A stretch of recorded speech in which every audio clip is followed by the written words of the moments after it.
Hey! Qui c'est que vous retrouvez pour parler un petit peu de ce qui est sorti les 3 derniers mois au cinéma? C'est moi, Ulio, votre humble serviteur, qui vous retrouve pour cette série. Alors, vous n'êtes pas non plus nombreux à la voir, mais en tout cas, on me donne toujours de très bons retours et ça vous amuse bien en général de me voir rager sur certains films. On se retrouve finalement pour faire un débrief des 3 mois au cinéma que j'ai passé. Petite précision, voilà, l'été est passé et moi, je suis parti en vacances. Donc voilà, j'ai beaucoup travaillé cet été, que ce soit pour Blue Candice, pour le mur des arbres, mon dernier film qu'il faut que vous alliez voir, mais également pour justement les prochains films qui vont arriver là dans pas longtemps sur la chaîne. Et puis voilà, je me suis pris des vacances parce que c'est important aussi de se vider la tête. Donc je suis pas non plus beaucoup allé au cinéma cet été, mais je me suis rattrapé au mois de septembre, ne vous en faites pas. On commence donc tout de suite.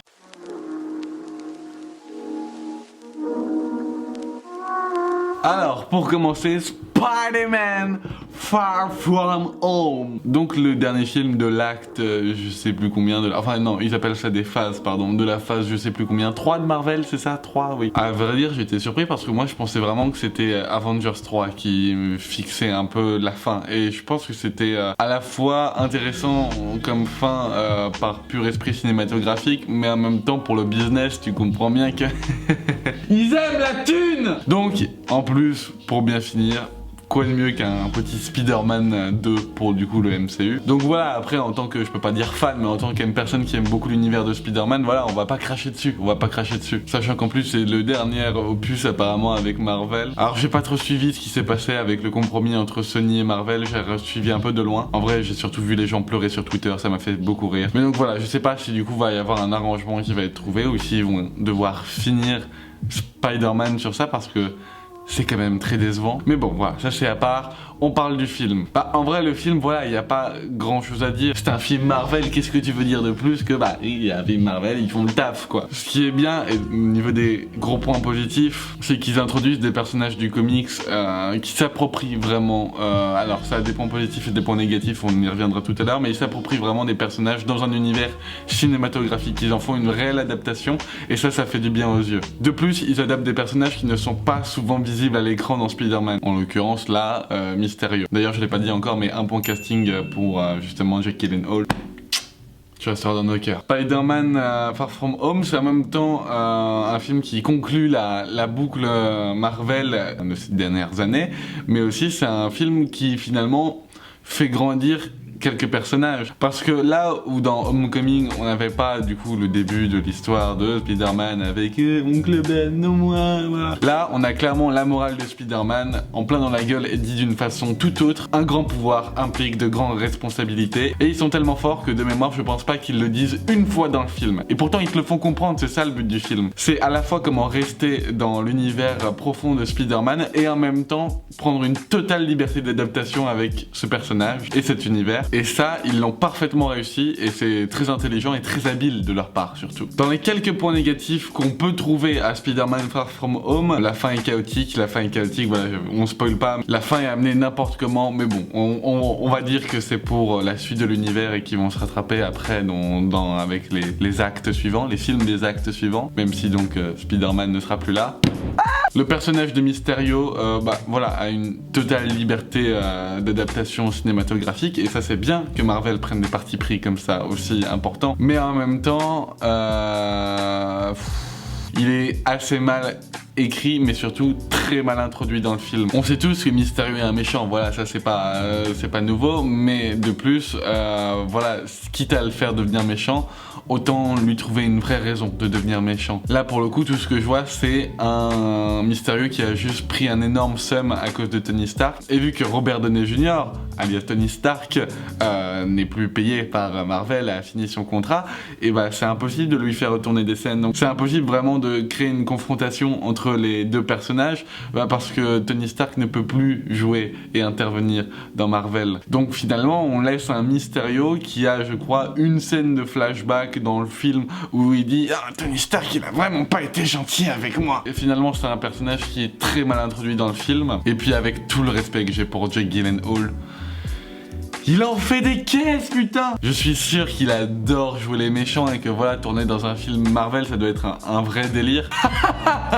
Je suis méchant et je vais devenir le nouveau Tony Stark. Applaudissez-moi. Voilà, j'ai déjà beaucoup trop parlé de ce film, et voilà, sinon Spider-Man, c'est vraiment un bon résultat final, finalement. Voilà, Spider-Man, c'est un film cool, mais qui n'aboutit finalement à pas grand-chose, qui juste conclut une boucle qui finalement va s'affaisser à cause de cette perte de contrat et de perte de licence. Voilà.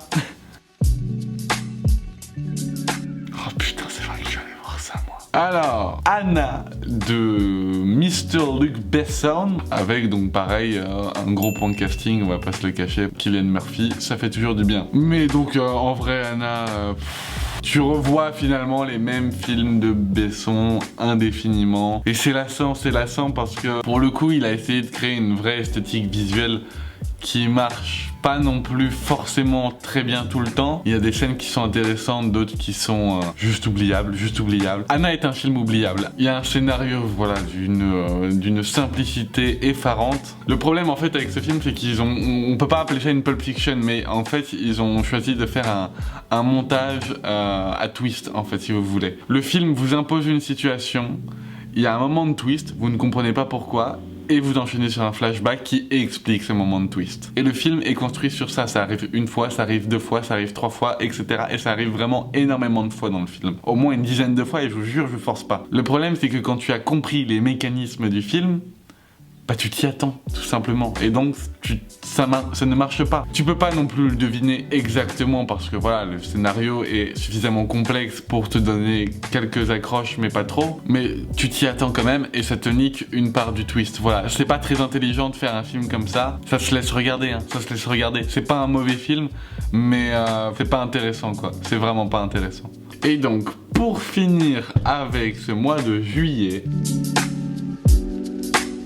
je suis allé voir, mais une merde que personne ne connaît. C'est vraiment pas bien, c'est chiant à crever, voilà, je tenais à vous le dire. C'est un film espagnol qui a quand même, je crois, eu quelques Goya, hein, donc il a été quand même assez récompensé, même si en France il a un peu floppé. Mais honnêtement, mais quel intérêt de faire un film comme ça. Pour vous faire un très rapide synopsis, Martha, une fille qui part avec son papa et son frère au Sénégal en voyage, parce que lui, il travaille dans une agence de tourisme, je crois, du coup il doit un peu tester les hôtels. Et elle a un conflit avec son papa, et du coup, elle fait de la merde en vacances. Et c'est ça pendant tout le film. Et c'est chiant, non, c'est chiant à crever. Ça fait partie aussi de la jeune génération de réalisateurs qui pensent que dès que tu bouges une caméra, bah ça y est, t'as du mouvement à l'image. Mais c'est juste atroce, quoi. Si tu penses que à faire une caméra qui bouge à la con, ça marche pas, et puis c'est juste pas intéressant, c'est chiant. Le voyage de Martha est un film chiant, voilà. Je vais pas en parler plus parce qu'il est pas connu, mais voilà, c'est pas un film incroyable, vraiment pas. Je me suis bien fait chier. On passe donc au mois de août tout de suite. En août, je suis allé voir Comme des bêtes Number 2. Comme des bêtes, c'est... Enfin, j'avais pas vu le 1, voilà, je pensais pas que... Je suis allé au cinéma pour aller au cinéma, à vrai dire. Et j'avais pas vu le 1, du coup j'ai un peu découvert l'univers avec le 2. J'ai vu que c'était les gars qui avaient fait Moi, moche et méchant, donc je m'attendais un peu à du lourd. Et au final, c'est très basique, c'est vraiment pour les enfants, il n'y a pas forcément d'intérêt. Si vous voulez, autant où le talent d'un Pixar et d'un Disney en général, mais surtout d'un Pixar, est de te faire un niveau de double lecture du feu, là, la double lecture est d'une faiblesse incroyable, et du coup si t'es pas un gamin, t'as tendance à te faire chier très rapidement. Après voilà, il y a certains gags qui sont drôles, et puis tu passes toujours un bon moment parce que visuellement il y a un univers et c'est beau, mais en vrai, c'est pas ouf, hein. Voilà, ça ne vaut absolument pas. Même un Momoshi méchant qui est là, un pur chef-d'œuvre du dessin animé, je suis désolé. Mais voilà, Comme des bêtes 2, c'est pas forcément très intéressant. Parce qu'en plus, il prend le parti pris qui, lui, pour le coup, assez cool de suivre 3 histoires en même temps. Et avec donc des animaux différents qui sont du coup les animaux principaux. Et donc, au bout d'un moment, les 3 histoires se relient un peu, mais pas trop. Et honnêtement, sur les 3 histoires, il y en a vraiment 2 dont je m'en bats vraiment la race, quoi. Donc, voilà, c'était pas pertinent de faire ce film, ou en tout cas de le faire comme ça, voilà, c'était un peu chiant. Bon, allez, on passe à la suite. Alors, c'est parti pour Once Upon a Time in Hollywood de Quentin Tarantino. Pour moi, c'est un des meilleurs Tarantino de sa filmo, tout simplement. Je pense que honnêtement, Tarantino n'a jamais autant poussé son style de cinéma dans aucun de ses films en fait. Je pense en plus de ça que c'est un film qui est extrêmement abouti, évidemment d'un point de vue de la réal, mais aussi d'un point de vue scénaristique, c'est millimétré. C'est millimétré encore plus qu'un Tarantino que son précédent, Les 8 salopards. Chaque dialogue est une pépite. DiCaprio et Brad Pitt sont d'une justesse. Je n'ai pas d'autres mots pour vous dire ça, mais sont d'une justesse incroyable et surtout tellement touchant. Mais c'est aussi un film qui apporte énormément à la philosophie du cinéma. Tarantino décrit la liberté que peut prendre le cinéma à travers ce film. Dans le même film, il parle des libertés du cinéma et des contraintes de l'industrie du cinéma. Et c'est un film profondément intelligent de remettre ça non seulement à cette époque avec les événements qui sont passés, de mélanger la fiction et la réalité. C'est un film qui perturbe, c'est clairement pas un film qui laisse indemne au premier visionnage. D'ailleurs je suis allé le voir 2 fois, voilà, pour un peu... Mais il prend, dans Once Upon a Time in Hollywood, je vais pas spoiler la fin, ne vous en faites pas, le réel parti pris de non seulement changer l'histoire et en même temps ramener quelque chose de beau et en même temps de dire finalement le cinéma n'est pas que contrainte. Le cinéma ne peut pas être que contrainte car si le cinéma n'était que contrainte, ça ne serait pas un art, ça ne serait plus un art. Et en changeant cette histoire de fin, en disant que le cinéma est un art, Tarantino instaure non seulement une profonde humanité dans son film, fait un film en hommage au cinéma et qui est vraiment voilà, qui est une déclaration d'amour au cinéma et qui, enfin, c'est juste incroyable. Si vous n'avez pas vu Once Upon a Time in Hollywood, j'en parle très mal là et très bancalement, mais il faut que vous alliez le voir, c'est vraiment une pure pépite. C'est bien joué, c'est merveilleusement bien écrit, c'est incroyablement bien filmé. Donc voilà, si vous ne l'avez pas vu, vous avez manqué quelque chose, allez le voir, allez le voir. Allez, on passe à septembre.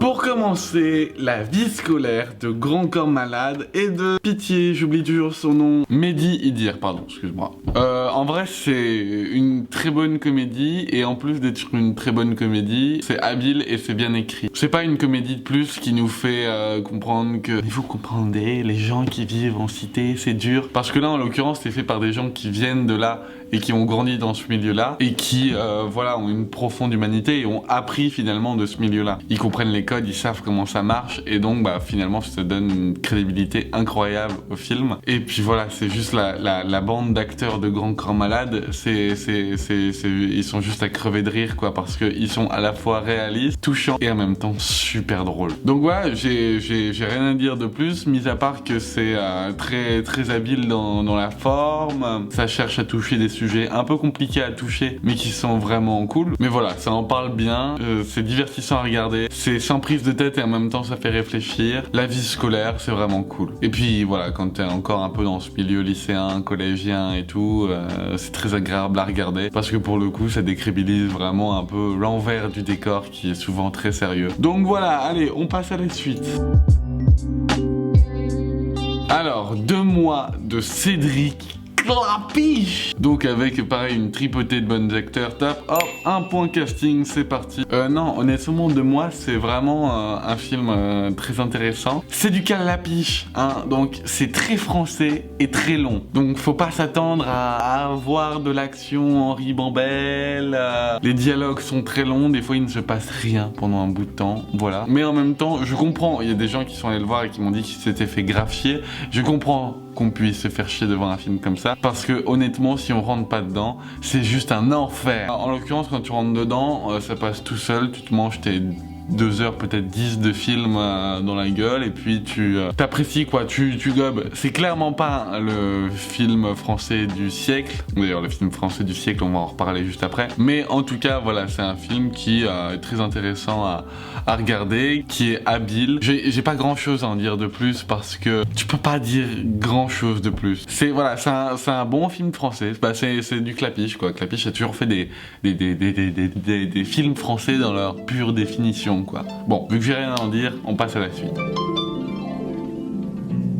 Ad Astra, James Gray. Waouh, avec Brad Pitt. Oh. Bon, un film avec Brad Pitt dans l'espace, forcément ça attire. Mais c'est vraiment très bien. Au début, j'ai un peu cru que ça allait être un Interstellar du faible. Ça l'est, mais c'est loin d'être faible. Et puis ça raconte une chose tout autre. Le scénario est un peu bancal par moment parce que je pense qu'ils ont dû le réécrire beaucoup de fois. Mais sinon, il arrive à créer un putain d'univers et on y croit jusqu'au bout à son univers. Brad Pitt est sublime. Voilà, ça fait 2 films avec Brad Pitt où Brad Pitt est sublime dans les 2 mois qui sont arrivés. Là, c'est incroyable. Et en plus d'avoir de bons acteurs et un univers qui tient la route, il y a un univers visuel qui est incroyable. Le moindre décor, le moindre plan d'action ou plan dans l'espace est réfléchi. Et en même temps, cette caméra qui flotte tout le temps, parce que voilà, la caméra est en apesanteur avec le spectateur pendant tout le film. Tout ça, c'est vraiment incroyable. Je crois que quasiment un tiers des films sont des gros plans. Pour un film qui se passe dans l'espace, c'est fou. Mais voilà, il y a une réelle intelligence dans ce film, un réel propos. Je peux pas vous dire de quoi ça parle parce que sinon je nique un peu tout le film. C'est une histoire de paternité. Voilà, comme on en voit beaucoup au cinéma aujourd'hui, sauf que là c'est dans l'espace et c'est avec Brad Pitt. Donc allez le voir. Le seul défaut visible vraiment que je peux faire, c'est que y a une voix off dans le film, la voix off de Brad Pitt justement. Elle est pas forcément pertinente tout le temps. Des fois elle nous explique un peu ce qu'on voit et c'est juste relou. Mais en même temps, elle est nécessaire cette voix off pour justifier l'enfermement du personnage sur lui-même avec une sorte de schizophrénie constante, un peu à la façon Mr. Robot, sauf que dans Mr. Robot la voix off est super habile. Dans Ad Astra, voilà, la voix off de Brad Pitt est sublimement bien gérée, hein. D'un point de vue sonore, le film c'est une claque absolue. Mais voilà, donc il y a quand même quelques petits problèmes des fois d'habilité dans cette voix off. Mais sinon, c'est vraiment cool. C'est vraiment cool. Allez le voir. Allez voir Ad Astra. Et donc pour finir avec ce mois de septembre, on enchaîne avec Portrait de la jeune fille en feu de Céline Sciamma. C'est vraiment très très bien. Voilà, si vous l'avez pas vu, faut vraiment le voir parce que c'est vraiment un des meilleurs films de cette année. C'est non seulement un des meilleurs films de cette année, et en plus, il y a une habilité, que ça soit visuelle, scénaristique ou dans le jeu des actrices, qui est formidable. Et c'est là qu'on a tous le seum qu'elle ait eu le prix du scénario à Cannes, parce que putain, la mise en scène, elle est pour elle. Ce film mérite le prix de la mise en scène de Cannes. Et ils lui ont donné le prix du scénario parce qu'ils ont donné le prix de la mise en scène à qui? Aux frères Dardenne. Ah putain, aux frères Dardenne. Non mais c'est une blague. Non voilà, c'est un réel scandale. C'est un réel scandale que ce film n'ait pas eu le prix de la mise en scène ou n'ait pas eu voilà un prix vraiment plus honorable que le prix du scénario qu'on a tendance un peu à reverser à beaucoup de gens, mais parce que c'est des films de seconde main. Mais putain, c'est vraiment très bien. Allez voir ce film, je suis énervé parce que j'ai appris que c'était les frères Dardenne qui avaient eu le prix de la mise en scène. Leur film est nul, aux frères Dardenne, voilà. Je l'ai vu, leur film est claqué. Éclataxe. Je peux pas vous dire de plus parce que sinon je spoil l'histoire et c'est pas forcément habile. C'est un film qui ne pue pas le cinéma. Et en plus de ne pas puer le cinéma, c'est d'une beauté incroyable. Je vous laisse découvrir tout ça. Il faut le voir. Il faut vraiment le voir. C'est très important de le voir. Bref, voilà, c'est la fin de cette vidéo. Il y a eu moins de films que la dernière fois, je crois. Mais voilà, je vous parle pas encore une fois de tout ce que j'ai pu voir au cinéma. J'ai loupé pas mal de choses cet été. Je m'en veux pas mal. Et non seulement pas mal de films d'horreur. Bon, je les rattraperai d'ici là. La fin des vacances et le début d'année a été voilà, un très bon début cinématographique. Voilà, je vous conseille de voir tous les films importants de cette vidéo. Il y a du très très sale qui arrive en fin d'année, donc je vous dis rendez-vous dans 3 mois pour la suite de cette petite série qui semble, ma foi, bien vous plaire. D'ici là, on se retrouve normalement dans pas longtemps pour un nouveau film et j'espère que vous allez le kiffer. Je retourne sous une montagne de travail et je vous dis à très bientôt.